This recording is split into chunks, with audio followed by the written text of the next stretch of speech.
Hello student, welcome to my YouTube channel. आज की इस वीडियो में हम डिस्कस करेंगे अनसीन पोयम। यानी कि आप class 9th 10th 11th 12th में है तो अनसीन पोएट्री का एक स्टेंजा आता है जिसको आपको सॉल्व करना होता है। तो एक पोयम को आप किस तरह से सॉल्व करेंगे, किस तरह से उसको अंडरस्टैंड करेंगे, ये सब हम इस वीडियो में डिस्कस करने वाले हैं। तो आज की जो पोयम है वो एक पैट्रियोटिक पोयम है और आपको बहुत अच्छी लगेगी, जो कि जिसके राइटर यानी कि जो पोएट है वो है विलियम कलिंस। विलियम कलिंस ने ये पोयम लिखी है और ये सेलिब्रेट करते हैं इस पोयम में जो डेथ होती है एक ब्रेव की, यानी कि एक सोल्जर की। पोयम का नाम है how sleep the brave. Start करते हैं। How sleep the brave who sink to rest. जो ब्रेव होते हैं, बहादुर यानी कि जो सोल्जर होते हैं, वो अपने देश के लिए लड़ते हुए अपने जान की बलिदान दे देते हैं। और वो बोले हैं हु सिंक टू रेस्ट, जो कि अब डेथ हो चुकी है उनकी, अब वो रेस्ट कर रहे हैं। By all their country's wishes blessed. Blessed मतलब कि ब्लेस होता है यहाँ पर। तो पूरा देश जो है, पूरी कंट्री के लोग जो है यानी कि होल नेशन जो है उनको ब्लेसिंग कर रहा है। वैन स्प्रिंग विच डेवी फिंगर्स कोल्ड। और कुलिंस कहते हैं कि ना केवल इंसान बल्कि जो नेचर है वो भी वहाँ पर पहुँच चुकी है। और जब स्प्रिंग है, स्प्रिंग का जो मौसम है, बसंत का जो मौसम है, वो अपने डेवी फिंगर्स कोल्ड यानी कि अपने ठंडी बर्फ़ में, मतलब बर्फ़ लगी हुई ठंडी उंगलियों से उनके जो बॉडी है उसको टच करती है। Returns to deck their hallowed mould. Hallowed mould का मतलब होता है कि जो ह्यूमन बॉडी है जब वो ग्रेव में रेस्ट करती है, यानी कि ग्रेव में या कब्र में रख देते हैं, तो उस समय वहाँ पर जो नेचर है वो खुद आती है। She there shall dress a sweeter sod. और वो उसको वहाँ आकर क्या कर देती है, स्वेटर सॉर्ड। सॉर्ड का मतलब होता है एक तरह से मीठा मीठा, हम स्वेटर सॉर्ड का मतलब होता है मीठा मीठा। तो उसको वो एक ड्रेस जो है वो पहनाती है जो कि काफ़ी मधुर होती है, काफ़ी अच्छी होती है। और वो बसंत जो है उसको ड्रेस पहनाती है। The fancies feed have ever trod. तो फैंसीज फीड का मतलब होता है जो इमेजिनेशन है वो, और ट्रोड मतलब टुकड़ी। तो इमेजिनेशन यानी कि कल्पनाएं जो है वो वहाँ पर साकार होना शुरू हो जाती है, जहाँ पर जो ब्रेव है उनको दफन किया जाता है कब्र में वहाँ पर। नेक्स्ट स्टेंजा है, लेकिन इसके पहले मैं आपको बता दूं कि इसके जो क्वेश्चन आंसर है इसके पोयम के लास्ट में सारे आंसर्स मैंने कर रखे हैं और सारे आंसर्स मैं आपको एक्सप्लेन करने वाला हूं। तो आप प्लीज़ वीडियो को लास्ट तक देखें, सभी क्वेश्चन के आंसर आपको मिल जाएंगे। नेक्स्ट स्टेंजा को शुरू करते हैं। By fairy hands their knell is rung. Knell का मतलब होता है कि एक समाधि पर जो झंकार बजाते हैं वो होता है, और रंग मतलब उसको बजाना हो गया। और फेरी हैंड्स का मतलब हो गया है आपका कि इमेजिनेशन के जो टच है, या इमेजिनेशन या कल्पनाओं जो है, जो कल्पनाएं हैं वो कल्पनाएं जो है वो क्या कर रही है, समाधि वाली झंकार वहाँ पर बजा रही है। बाय फॉर्म्स अनसीन देयर डिर्ग ए संग। और डिर्ग का मतलब होता है कि एक तरह से जो शोक गीत है वो गाया जा रहा है, किनके द्वारा, जो कि दिखाई नहीं दे रहा है, यानी कि जो कल्पनाएं हैं वो दिखाई नहीं दे रही है, उनके द्वारा एक शोक गीत गाया जा रहा है। There honour comes a pilgrim grey. और उनका जो ऑनर है, किनके ऑनर, जो सोल्जर्स है, जो ब्रेव है, जिनकी डेथ हो चुकी है अपने कंट्री को सर्व करते हुए, उनकी जहाँ पर उनकी कब्र बनाई गई है वो एक पिलग्रिम बन गया है। यानी कि वहाँ पर एक यात्री जो है वो उदासी, ग्रे मतलब उदास होता है, तो पिलग्रिम ग्रे मतलब एक उदास यात्री वहाँ पर आकर और मॉर्निंग कर रहा है, यानी कि शोक व्यक्त कर रहा है। To bless the turf that wraps their clay.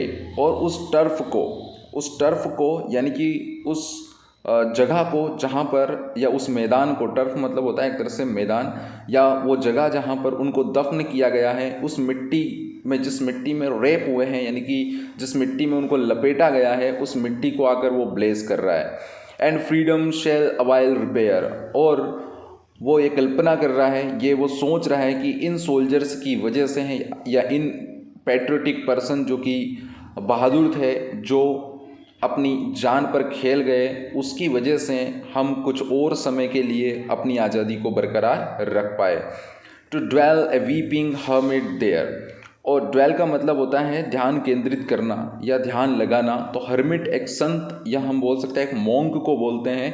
तो मोंक आकर वहाँ पर जो है रोते हुए, वीपिंग हर्मिट यानी कि रोता हुआ एक मोंक वहाँ आता है और वो ड्वेल करता है यानी कि वहाँ पर ध्यान लगाता है, यानी कि जहाँ पर सोल्जर्स को दफन किया गया है उस जगह जो है वो एक पिलग्रिमेज जैसा हो गया है, यानी कि एक तीर्थ स्थान जैसा हो गया है। तो होप ये 2 स्टेंजा है इस पोयम में और हर स्टेंजा में 6 लाइन से केवल 12 लाइन से हैं। और अगर आप देखेंगे तो हर लाइन जो है वो कपलेट है, जैसे कि हर 2 लाइन जो है ए बी, ठीक है ना, मतलब ए ए बी बी सी सी, ये इसकी राइमिंग स्कीम है। जैसे पहली लाइन का एंड जो है वो रंग, दूसरा संग, तो रंग संग ग्रे क्ले रिपेयर देयर, तो इस तरह से इसकी राइमिंग स्कीम बन रही है। तो पहली वाला स्टेंजा में भी यही राइमिंग स्कीम है और दूसरे वाले में भी यही है। तो इस तरह से 6 और 6 12 लाइन की पूरी पोयम है। अब चलिए इसके क्वेश्चन आंसर हम डिस्कस कर लेते हैं। बहुत इंपॉर्टेंट और बहुत छोटे छोटे आंसर्स हैं, बहुत आसानी से अगर आपने पोयम अच्छे से समझी सुनी तो आपको हर एक आंसर का, हर क्वेश्चन का आंसर पता होगा। For whom has the word brave been used in the poem, brave word poem में किसके लिए यूज़ किया है? तो brave is used for a patriot, यानी कि एक देशभक्त के लिए यूज़ किया गया है। Who are the brave who die for the nation blessed, how, how मतलब किस तरह से जो ब्रेव है उनको नेशन जो है वो आशीर्वाद दे रहा है। They get the blessing of the whole nation, ये ब्रेव जो है उनको पूरे देश का यानी पूरी कंट्री के लोग जो है वो ब्लेस कर रहे हैं। What is meant by the word hollowed mould, hollowed mould word का मीनिंग क्या होता है? तो जब मैंने पढ़ाया आपको बताया था, hallowed mould means human body at rest in grave, जब ग्रेव में ह्यूमन बॉडी रेस्ट करती है वो उसका मतलब होता है। What sense does the poet use the phrase fancy's feet in the poem, जो फ्रेज यूज़ किया है फैंसीज फीट, ये किस सेंस में पोएट ने यूज़ किया है? राइट ऑप्शन आपको चूज़ करना है। 4 ऑप्शन दे रखा है, तो दूसरा ऑप्शन है इमेजिनेशन जो कि सही है। पहला ऑप्शन थिंकिंग डीपली गलत है, फ्रेश आइडियाज़ गलत है, फैंसी थॉट्स एंड आइडियाज़ ये भी गलत है। तो दूसरा वाला ऑप्शन जो है इमेजिनेशन वो बिल्कुल सही है। नेक्स्ट क्वेश्चन की तरफ चलते हैं। नेक्स्ट क्वेश्चन है what does the phrase fairy hands means, fairy hands का मतलब क्या है? It means tender touch of imagination, कल्पनाओं का मधुर जो टच है, स्पर्श, वो होता है इसका मतलब। Who sings for farewell song at the grave of the brave, brave की जो ग्रेव है यानी कि बहादुर लोगों की जो कब्र है वहाँ पर फेयरवेल यानी कि विदाई के जो शोक गीत है वो कौन गाता है?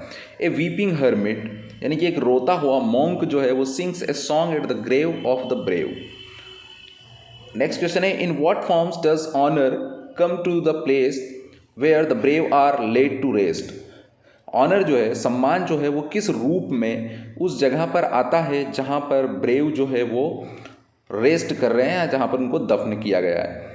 The brave is honoured like a pilgrimage, ये जो जगह है जो ग्रेव है उसकी जो कब्र है उसकी वो एक पिलग्रिमेज यानी कि तीर्थ या तीर्थ स्थान की तरह सम्मानित की जाती है।